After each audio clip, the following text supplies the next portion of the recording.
Avant de regarder ce programme du côté de Magny-les-Hameaux, juste une information qui concerne Saint-Cyr, l'école, la maison de la famille et le casoar réouvre aujourd'hui une double inauguration. 2 ans de travaux, plus de 2 millions d'euros investis. Les Saint-Cyriens peuvent désormais disposer des services dédiés à la famille. Ainsi, la maison des familles accueille dans un même bâtiment planning familial, services d'aide comme Yveline Médiation, le CCAS, le service logement et périscolaire. Le casoar, situé dans les sous-sols du bâtiment, c'est un local dédié à la culture. Vous en voyez quelques images. Les travaux ont permis plus d'accessibilité, de sécurité, de confort. Les amateurs de musique qui peuvent bénéficier d'une salle de répétition avec des instruments, un studio d'enregistrement également, une salle de spectacle. Les explications avec Bernard Debain, le maire de la commune de Saint-Cyr, l'école qui nous précise le rôle de la maison des familles. Tout ce qui peut toucher à la famille, avec des gens qui viennent faire des permanences. Il y a la Croix-Rouge qui vient pour de l'alphabétisation. Un écrivain public pour aider les gens à rédiger des documents, des courriers. Et puis, bientôt, les assistantes sociales qui vont pouvoir venir. Un seul guichet, un seul endroit. Vous avez par exemple une personne en difficulté qui vient faire une demande par exemple de logement, mais elle a aussi peut-être un problème avec une... Donc on peut, en frappant à la porte d'à côté, elle a tout de suite une assistante sociale, plutôt que de dire aux gens, il faudrait que vous preniez rendez-vous, voilà, on va vous donner l'adresse. Là, tout peut être fait dans une seule visite. Et nous parlons des femmes ce soir dans cette édition du 7-8 du 26 février. Après le rendez-vous Créactive, les femmes chefs d'entreprise à Montigny-le-Bretonneux, à Saint-Quentin, on s'intéresse à Magny-les-Hameaux à présent jusqu'au 8 mars, Femmes du Monde sur les routes de l'Europe. On va revenir peut-être sur le choix du thème. C'est le carrefour des civilisations, l'Europe, une terre de contraste. Qu'est-ce qui vous a poussé justement vers ce territoire-là pour cette manifestation? Parce que nous nous sommes promenés un peu dans le monde depuis 6 ans. On a fait, l'année dernière, c'était les routes de l'Orient. Il y a 2 ans, c'était le Japon. J'étais venu vous voir à ce sujet. Et puis, il y a eu d'autres choses comme ça. Et nous nous sommes dit que, pourquoi pas l'Europe, revenir chez nous un petit peu, pour faire découvrir l'Europe aussi aux populations de Magny qui ne sont pas forcément européennes d'origine. On a découvert leur culture et voilà. Et donc c'était pour ça qu'on a fait ça. Alors je voulais préciser que c'est le centre social de Magny municipal qui est porteur du projet. Justement, comment vous avez travaillé, comme les années passées aussi avec les associations de la commune? Avec donc c'est le centre social qui est porteur. On travaille avec beaucoup de services. Il y a le service culturel, il y a le service des sports, et puis il y a énormément d'associations qui se greffent tous les ans volontiers pour donner des activités, des ateliers, voilà. Alors il y a aussi il y a de la culture, il y a du sport. Enfin la culture, il y a des films qui sont diffusés, des ateliers cuisine. Alors on a un atelier cuisine irlandaise, il y a un atelier tapas du Sud-Ouest, il y a un stage d'aérobox. Je précise. Alors que nous on fait semblant de faire de la boxe, non? Comment ça se passe? Non, c'est un sport de mouvement de boxe, sans frapper évidemment. Mais c'est pour que les femmes sachent aussi qu'elles peuvent aussi. Mais pourquoi pas faire de la boxe? Faire de la boxe, voilà.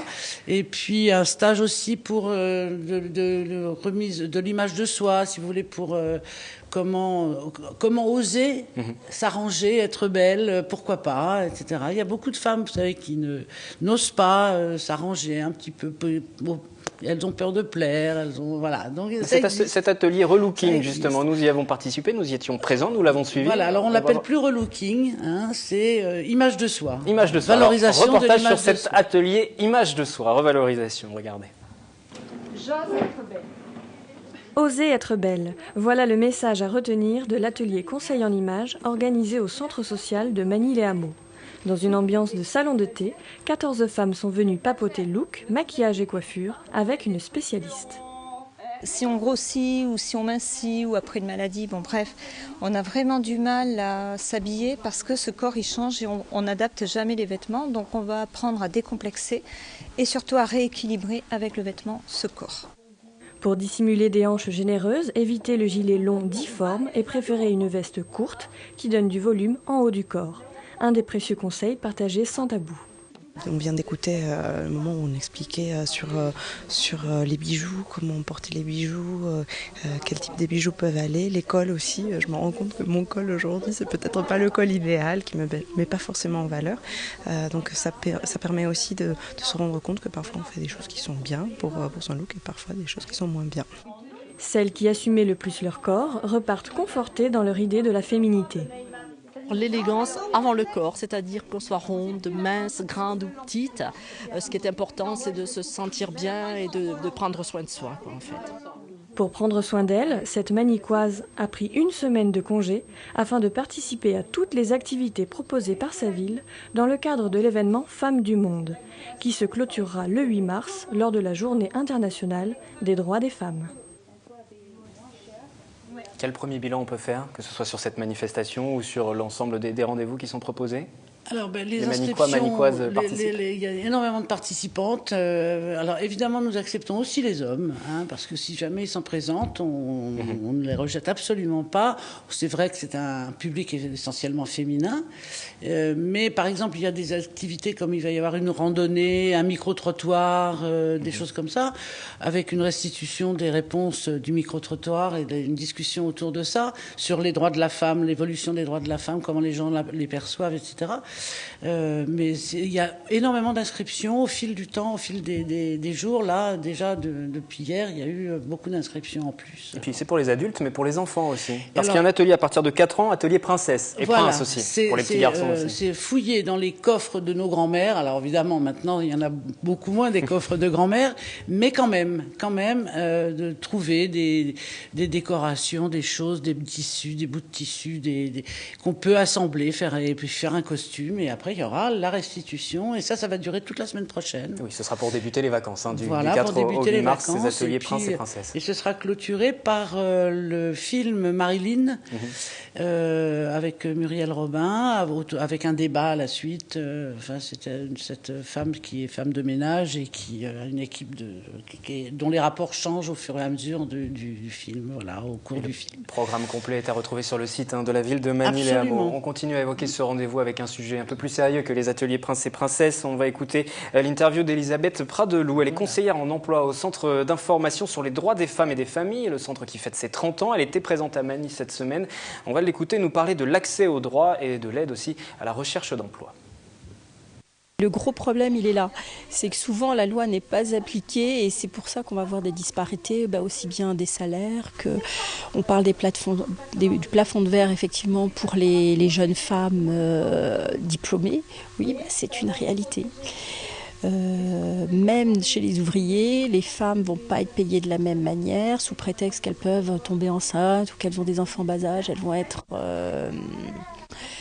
elles ne vont pas être traitées de la même manière, ou en tout cas pas rémunérées de la même manière que leur conjoint ou que leur homologue homme. Et ça, c'est compliqué. Il y a de plus en plus d'entreprises et de grandes entreprises qui signent des conventions concernant la parité dans l'entreprise. Et sur le bassin de Saint-Quentin, il y a des gens, Bouygues, pour citer qu'eux, et d'autres, ils font beaucoup de publicité là-dessus. Oui, les entreprises prennent conscience qu'il faut mixer les publics et aller là-dessus. Maintenant, il faut absolument que les femmes osent, comme il faut qu'elles osent être belles et laisser les complexes, il faut aussi qu'elles osent aller vers des métiers où on n'a pas l'habitude de les voir. Et là, on en revient avec cette interview à la thématique qu'on abordait au début de cette émission, la question de l'emploi, des femmes chefs d'entreprise, dont on parlait tout à l'heure. Le travail qui est mené cette semaine sur le rendez-vous à Manille-les-Hameaux, vous le menez aussi tout au long de l'année, à destination des femmes, justement ? De toute façon, au centre social, ça va changer parce on est en train de faire évoluer un peu la structure, puisqu'on a un nouveau projet social financé par la CAF.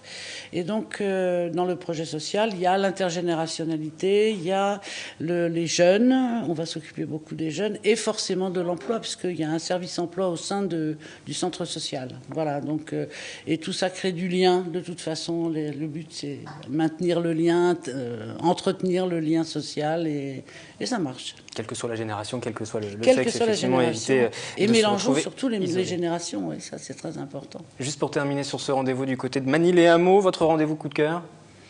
S'il y a un moment à ne pas manquer sur la manifestation. Alors, il y a la restitution, je crois que c'est vendredi prochain, la restitution du micro-trottoir, justement. J'aimerais beaucoup savoir ce que les gens pensent de l'évolution des droits des femmes, selon les générations, etc. Qu'est-ce qui manque, qu'est-ce qu'il faut faire encore, et qu'est-ce qui a été fait. J'aimerais savoir ce qui reste dans les têtes. Merci à vous, Femmes du Monde sur les routes de l'Europe jusqu'au 8 mars à Manille-les-Hameaux. Je vous le disais, programme complet à retrouver sur le site internet de la ville et puis cet entretien aussi à revoir en replay sur le site internet de TV Fil 78. À suivre dans le 7-8 de ce 26 février, la chronique de l'environnement. Et puis une rencontre aussi tout à l'heure avec Bertrand Révillon, journaliste diacre. Il nous présentera Conversation spirituelle, recueil de ses échanges avec des personnalités autour de leurs croyances, de Bernard Pivot à Jean d'Ormesson. Pour l'instant, de nouveaux locaux de la Farandole inaugurés à Coignières. La Farandole, c'est un centre de loisirs réservé aux élèves de primaire et de maternelle. C'est l'heure du goûter au centre de loisirs de Coignières. Un goûter un peu spécial car ce mercredi, on inaugure la section primaire de la Farandole. Le tout nouveau bâtiment en bois fait face à la section maternelle ouverte en 2006. Des locaux de 400 mètres carrés, des espaces de jeux modulables, plus spacieux, de grandes fenêtres et des couleurs chaleureuses. Alors ce jour-là, c'était jour de fête. C'est un moment un petit peu spécial et de partage et en plus ils ont la présentation de leur petit film qu'ils ont fait par rapport à leur projet théâtre. Donc ils sont très impatients de le montrer aux élus et c'est voilà, surexcité. Là je les trouve très calmes parce que toute l'après-midi ça a été un peu la surexcitation.